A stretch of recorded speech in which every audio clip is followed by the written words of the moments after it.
Good afternoon. It's daylight savings time, so it's actually like 12 o'clock now.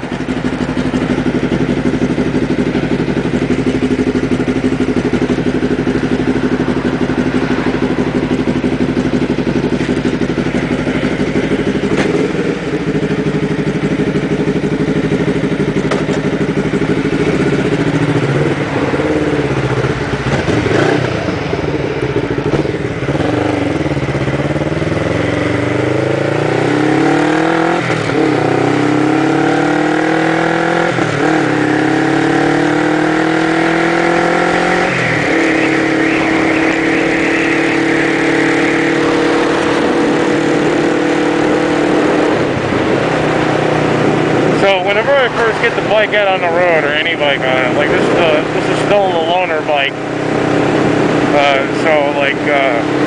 Whenever I first get it out on the road, I stay straight for a little bit and warm up the middle of the tires.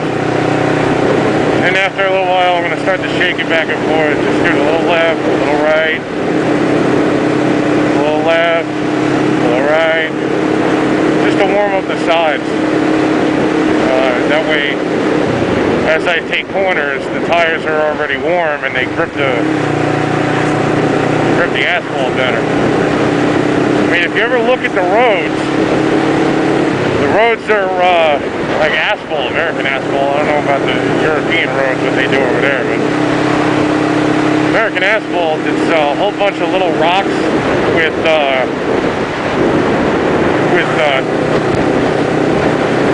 tar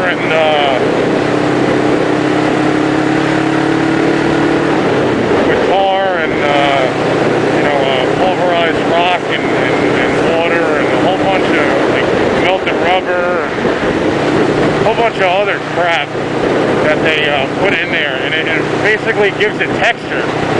You know, it makes it have bite to it. So when the road is warm, when the sun is out, cars have been going over it and the road is warm, the rocks, the tar, and the rubber in the road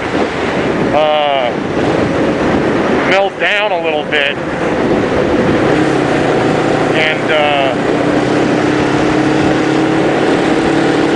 then when your tires get warm, when the tires meet the warm road, they kind of stick together a little bit, and that's what gives you better traction. So especially before you try doing any stunts or, doing any kind of funky, weird maneuvers, you're going to want to warm up your tires. Because the last thing you want to do is slip and slide when you're not prepared for it.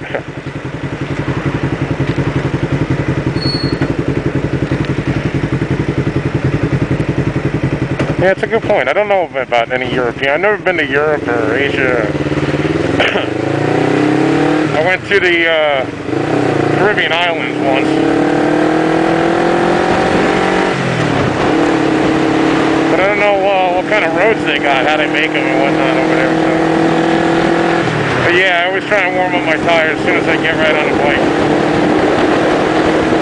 Like, you don't even need to swerve like through the road. Just wiggle the bike back and forth. Just stay straight and shake the bike back and forth, like this, That way you're warming up the tires as you're going.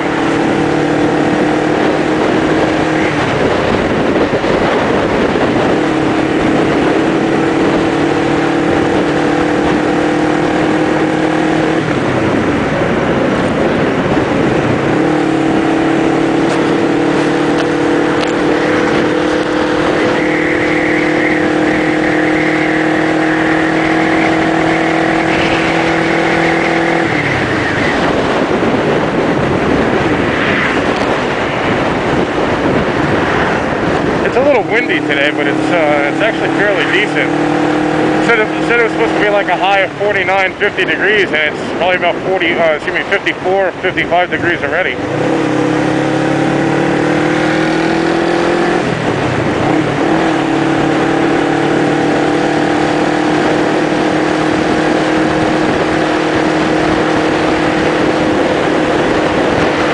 what I mean by that is instead of taking the bike and going left, right, left, you know, instead of doing that, just stay straight and just shake the bike back and forth.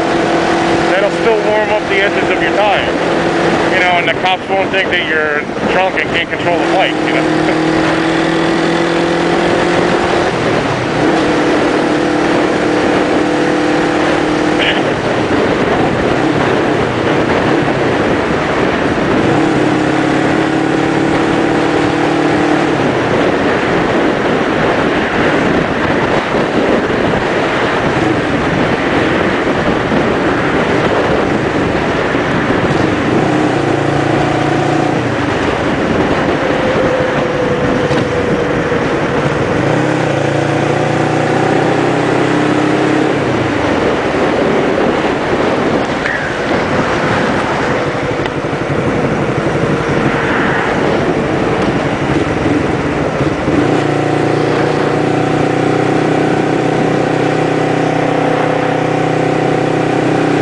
So I was very excited to see that I had put up enough videos and had enough people watch them that I could make videos longer than 15 minutes now.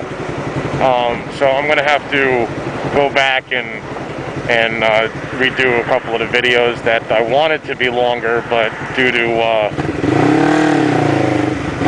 the time constraints, I could not have them be. So stay tuned for that. See how that works out.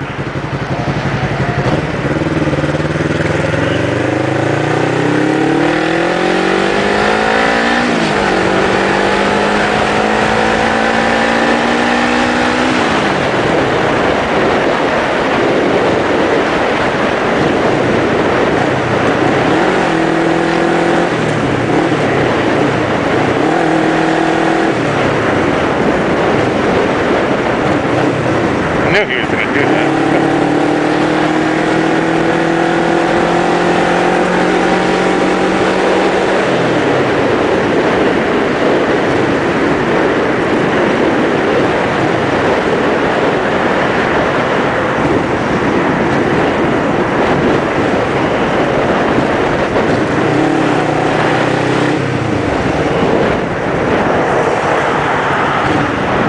Another thing I don't like about this bike, they just accidentally happened to break off both the mirrors right before they lent it to me. So there's no mirrors on this bike. So I have no clue whatsoever about what's going on behind me. That's why I'm staying in the same lane and not being so aggressive.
I would like it a little bit warmer. I would like to get this jacket off, to be honest with you. Like, I prefer to wear my vest in like a hoodie, you know, at like 58 or 62 degrees than have on 4 shirts, a hoodie, and a jacket, you know.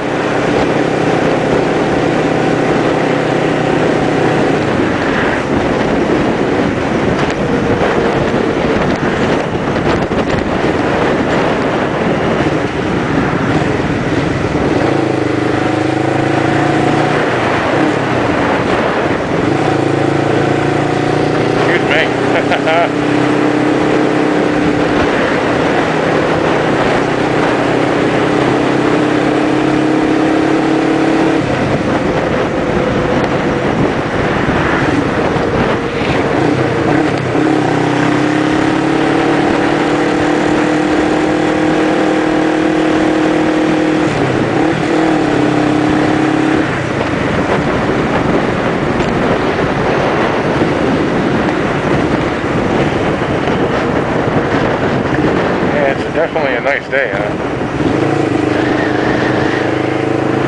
Just a couple of clouds, like fluffy little, I don't know, cirrus nimbus or whatever the hell.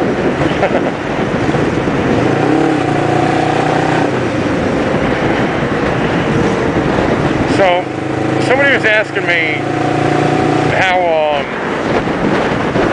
how I don't hit anything, basically. And my answer is because I always keep my eyes moving. Like I see the guy over there braking. If I'm directly behind the guy like this, I can see the brake light through his rear window. See, like I can see the brake light of the guy in front of this guy. See that? I don't know if you can see it with the camera, but right underneath his rear view mirror is the guy in front of his brake light, the top brake light. So if I'm directly behind somebody, I look for that. One of the most important things that I look for is their tire positions. Especially if you're passing somebody. Like if I'm in a line like this and I can't see the guy in front of this guy, I don't know if he's going to turn or anything like that. So watch the distance between the lines and the guy's tires, and that'll give you a couple of clues as to what the guy in front of him is doing. Like if the guy in front of him is going to make a left, you'll start to see his wheels drift over to the right. You know. See, there you go. I always look at open areas. You know, people on motorcycles and bicycles and pedestrians always get hit by cars because when they're a kid, they're taught to watch out for cars. You know, when you're crossing the street, beware of cars. You know, when you learn how to drive a car, they tell you, you know, when you pull into an intersection or when you're changing lanes, be mindful of other cars. So that's why, like, when I first got on a bike, I almost got hit by a lady in a parking lot because she was looking for cars and she just drove right at me, you know, in like I think it was like a Wawa parking lot or a 7-Eleven parking lot. And just because people aren't taught to be mindful of cars. So I always look out for the people that aren't looking out. You know, like if you see somebody that's going to be turning, like at you, like if they're coming from a side street or if they're coming towards you and going to turn in front of you or something, then, you know, I'd like to try and look at their faces. You know, if they're looking behind me or if their head is turning with the car in front of me as it passes, then they're probably not going to see me behind it.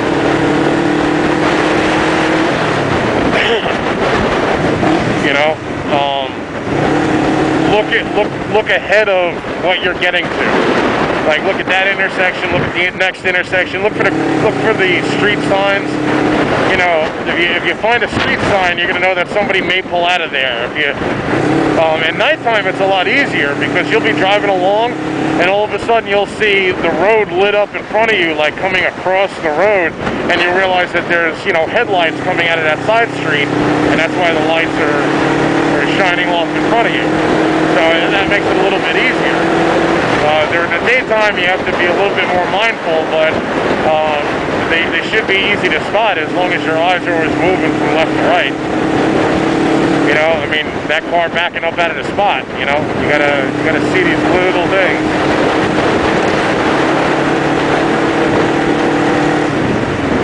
You know, that could be a whole video on how to pay attention to the road, but, you know.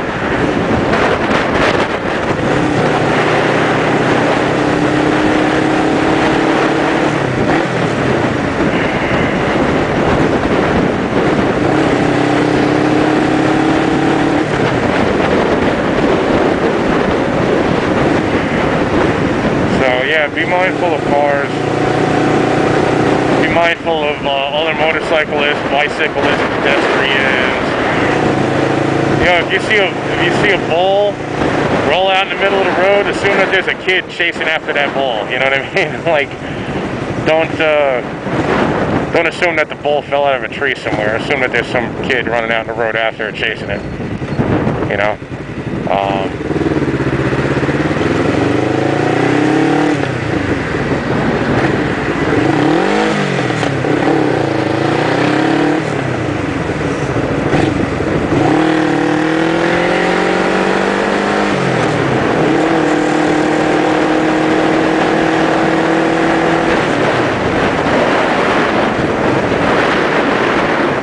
Not a lot of people out today. Although, I have seen a lot more boats being brought back to the water. Like during the weekdays, especially like Thursday and Friday, you'll see people, you know, with a trailer hitch with a big boat on it. You know, I see people with like a station wagon or a minivan with like a 30-foot yacht attached to the back of it with a trailer. But, you know, what do you do?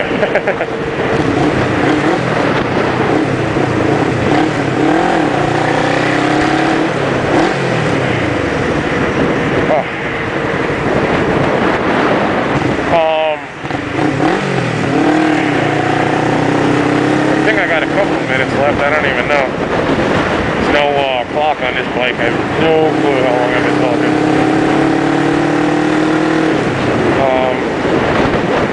Well, yeah, I had just done another video on counterbalancing and countersteering. There's a bunch of people that, you know, I know in real life that that just don't seem to get it. When you turn or when you lean a motorcycle, when you're going slow like this, you turn into it. Right, left, right.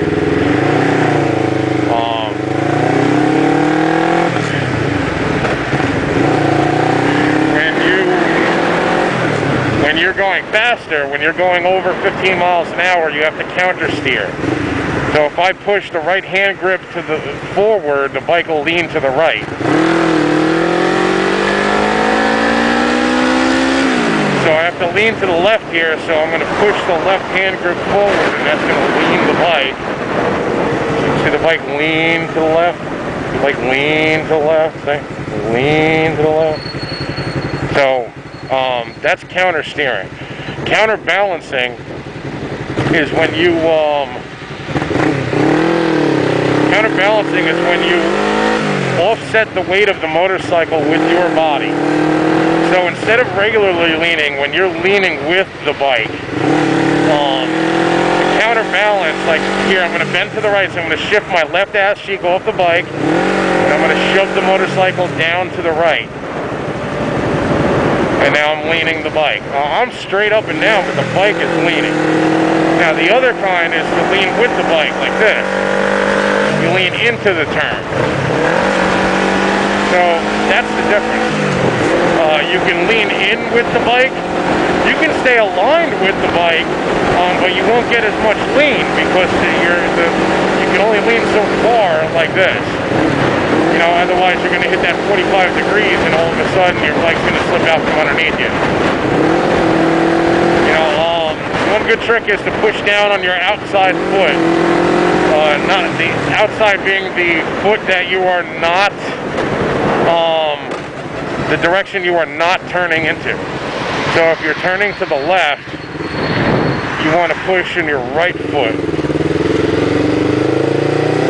If you're turning to the right, you want to push down your left foot. If you push down on your inside foot, you're going to take the motorcycle's wheels and push them laterally across you. What you want to do is get more downward thrust, so that's why you push on your outside foot.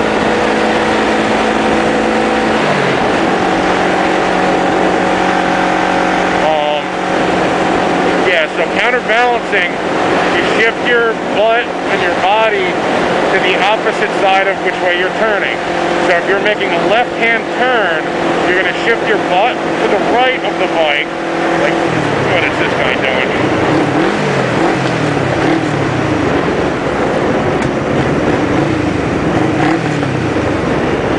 you're going to shift, if you're going to make a left-hand turn, you're going to shift your butt to the right of the bike. You know, so basically your left butt cheek will be the only thing on the motorcycle, on the seat. When you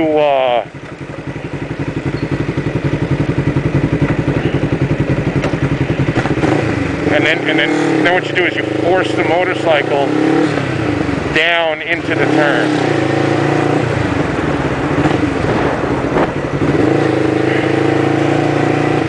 So you're countersteering and then pushing the motorcycle down into the turn. If you're leaning with the bike, meaning that you are leaning the same direction as the turn, you do not you don't want to counterbalance, because you're going to throw the weight off, the center of gravity off of you and the motorcycle. You have to picture both of you as one weight, one mass. So when you go to turn, it's not just the weight and height and mass of the motorcycle. You have to include yourself in that. So the center of gravity of the bike isn't just below the gas tank anymore. Now it's probably just above the gas tank because of your weight. You know, so you have to compensate for that. So remember that, and good luck trying to figure it out, because it sure took me a while, I'll tell you that much. So yeah, good luck, be safe. And if you got any questions, please subscribe and post them in the comment section below. Thank you very much.